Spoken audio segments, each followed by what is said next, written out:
Ronecker, and I guess I'm part of what we all started, what's called Basketball Talk Pro.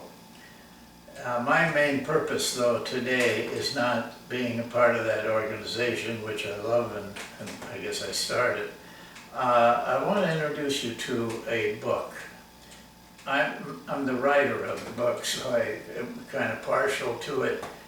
But I struck on something that I think is a little bit unique, even though I actually came to it 47 years ago in Texas. But it's been a part of me all the while. And this particular book, I spent a lot of time on, and I found a lot of things about the strength of the subject, and I wanted to pass them on because I don't think people think a lot about it, coaches or players. They look maybe at the statistic chart at the end, the box score, but they don't really know what the things mean. So I wanted to bring this to you. The name of the book, this is the book. The name of it is The Magnificent Mite, and I'll explain that to you also. But the title is here, and just underneath it is a formula. The formula is FGM, field goal made, divided by field goal attempts, and that equals field goal percent. And that is what the book is about, and it's all that the book is about. It's a very small book, probably about 75 to 80 pages. But I'm going to give you just a brief sketch of it today. I want to follow up, though, with it from time to time, maybe in the next few days. Because I can't cover it all today. But so you know, mite, M-I-T-E, means something very small. And I have to, it tickles me a little bit because the formula itself is very small, field goal percentage. But the book is small. And the way the average basketball person treats field goal percentage, that's also very small. It's not ever brought up, field goal percent. And there's some other things that we will show you in the as we go along. But I am a believer of field goal percentage, and I'm even to the point where I will tell you before we start that I believe everybody that coaches or players could have a good, strong field goal percent, and we will show you that that falls into winning games. More people, if they really did it right and got the right shots, and worked on their ability to make those shots, they could have a good field goal percent, and that's all you need to do. The field goal percent will take care of everything else because it regulates many parts of basketball play. And you will see this from this little book. But probably when we do more of these, you will see it even more. And then you will have a very deep knowledge of the game. And that in itself is worth the time to read the book and study the book. My purpose is not to change you. I'm just trying to give you ideas. Naturally, the ideas that I think are important may not be important to you, but I at least wanted to express them and give you a chance to think it over, because it could change your career. Oh, I'm serious. about that.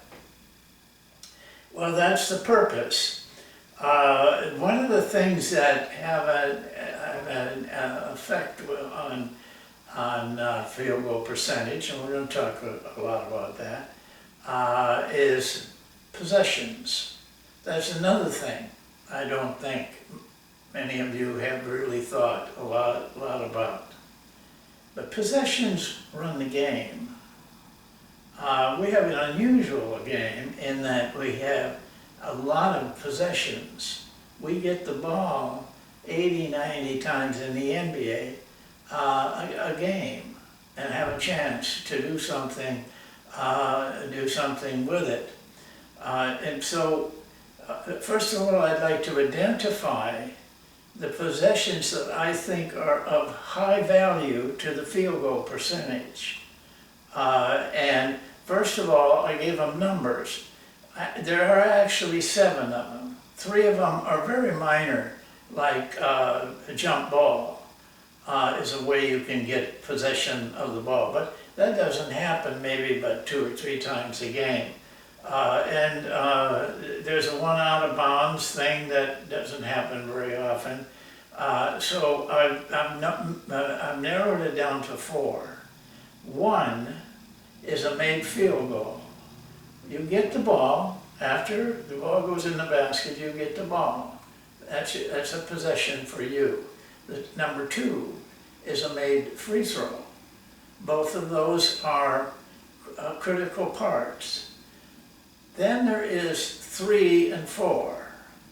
3 is a defensive rebound. You get the ball from a defensive rebound. 4 is you get the ball from a steal. These are very important. And it amazes me that people don't pay much attention to them. I never heard a guy look at this box score, coach, and say, oh look, we had 18 defensive rebounds. It's just not important to coaches, but I'm going to show you that it is very important by the time we're done with not this session, but all the sessions. In fact, defensive rebounds are extremely important to field goal percentage, and field goal percentage is extremely important to defensive rebounds. It centers around this. Misses. Defensive rebounds can't do anything if you don't miss. They have to have you or your opponents miss. That's when they get the ball. That's how they get the ball, other than a few times on steals, maybe could be 8 to 10 a game. But misses are the one thing nobody looks at. They look at makes. But misses are very important to us because that's where defensive rebounds get the ball. And defensive rebounds in this book is the hero. They are what promotes points for their team. But they have no control over how they get the ball until it's there. But 74% of misses turn out to be defensive rebounds. I mean, you can miss and you don't get a defensive rebound, the team can miss.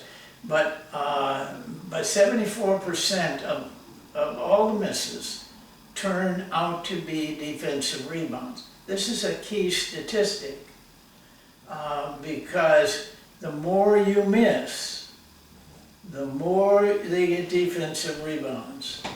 And then our approach to the game and our thinking through all of this, defensive rebounds are the key. In fact, they account for about 35 to 40% of the total points in a game are scored from defensive rebounds. This is, and when you add steals, and I'm going to talk about them in just a little bit, you know, you've got a lot of points that are coming from errors in shooting, errors in passing or dribbling, and getting a deflection in that way. We have one type of possession that I want to talk to you about. It's kind of tied into all of these.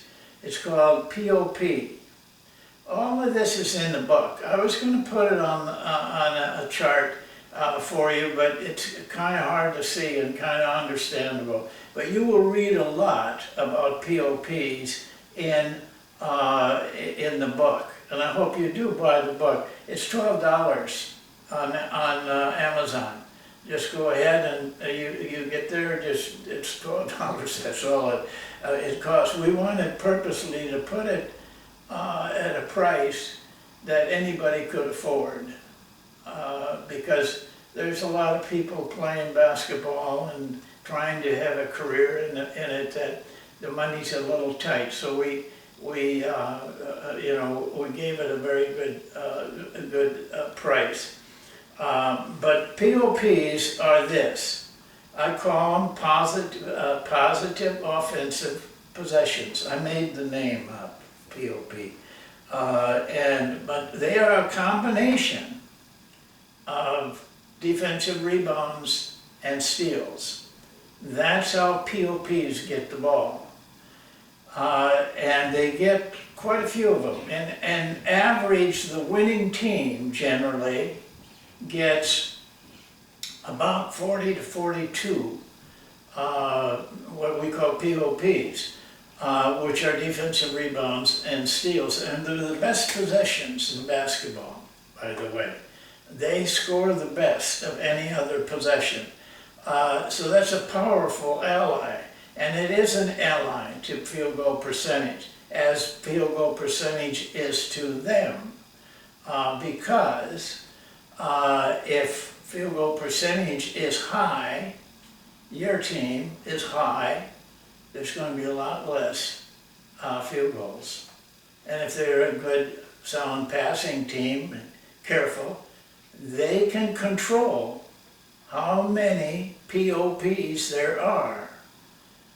And to a certain extent, so can POP determine field goal percentage. And that's what I found out. The book will tell you the story.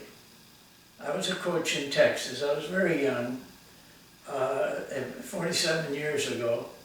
And I sat down one night.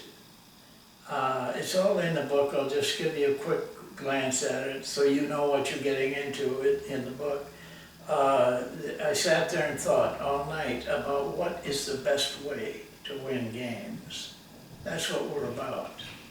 If it isn't, you can't, you can decipher it many ways. It's good for the players, it's good for this, but it's good for the coach and the players, and it is a form of excellence to win. We were more excellent than the team we just beat. So actually all the things that I have shown you so far, and there's a lot more in this book,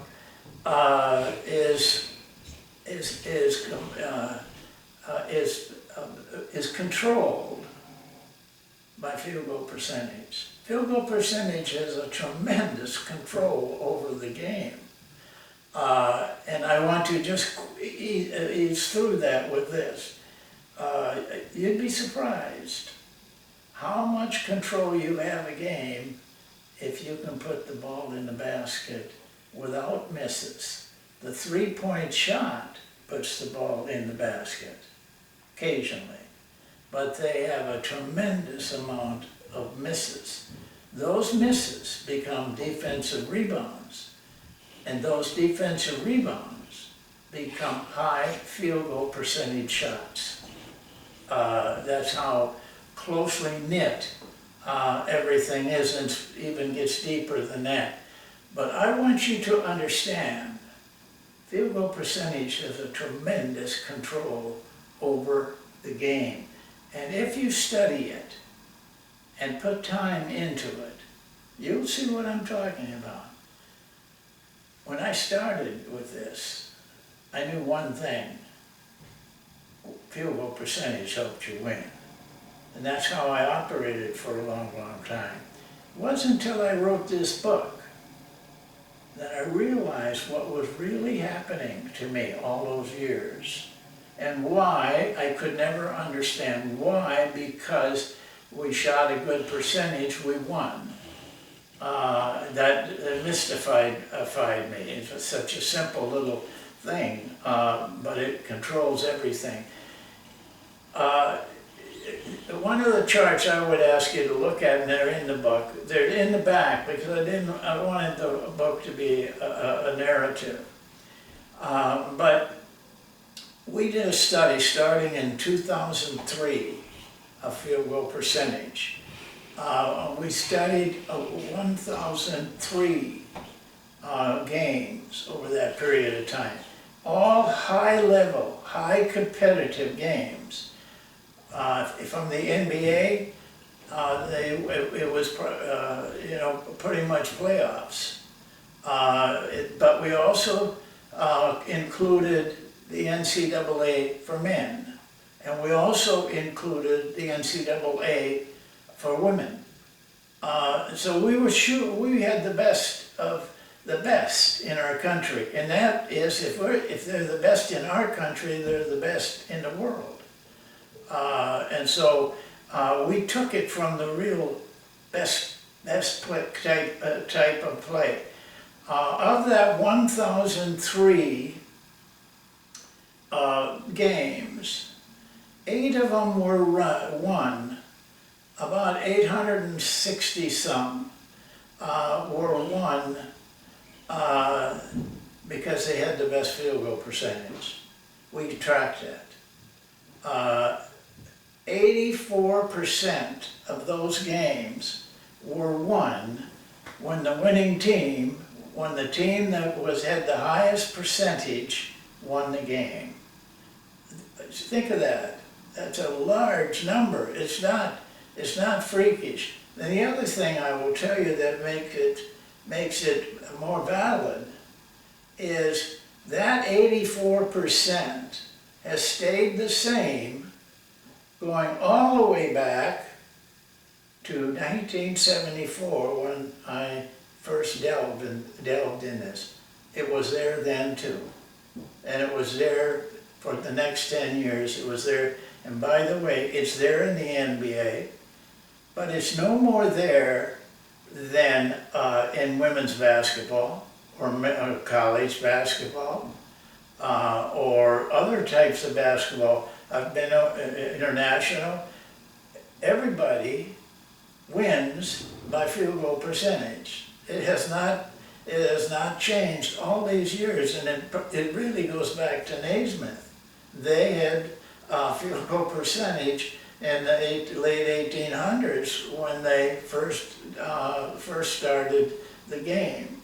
I can't say that it was the same 80% that we're getting over the last 25 or 30 years, 47 years really for me. So it's been around a long time and nobody's touched it. And I'm hoping that what we did over the last year to write this book, that maybe we have touched it. And that would make me feel very good. But the book is inexpensive. It'll help you. It'll help you, but you gotta spend some time studying it. So we'll be back, and I'm going to show you other parts of that that have an effect, especially on modern basketball. And we'll go into that because what's going on in basketball today is a little bit different. But I'm not proud of this, but I've gone through almost everything 2 or 3 times. I remember, now it's run and gun. drive and throw it out to somebody for a three. But I mean, I've seen that phase go through many, many times through my career. It'll change. Other things have tried, they changed too, but one thing didn't change. Field goal percent, and never forget that. It was effective then, it was effective now, and it will be effective 10 years from now, or 20 years from now. So listen, we got a lot of work to do. Thanks for watching. Be sure, tells people, you know, if you liked it, or if you think, not liked it, if you think it helped you, then tell somebody about it, especially ladies. Ladies tend to not want to deal with us, men, but they should, because I'm convinced the day is coming when our teams will not look the same. They might have 3 men and 2 women. You think I'm wrong, but they told me I was wrong when I graduated from college, and I told them that women's basketball will grow just like our men's basketball. And someday they'll be playing very close to men, and I think they are. So have a good time, and I'll talk to you next time.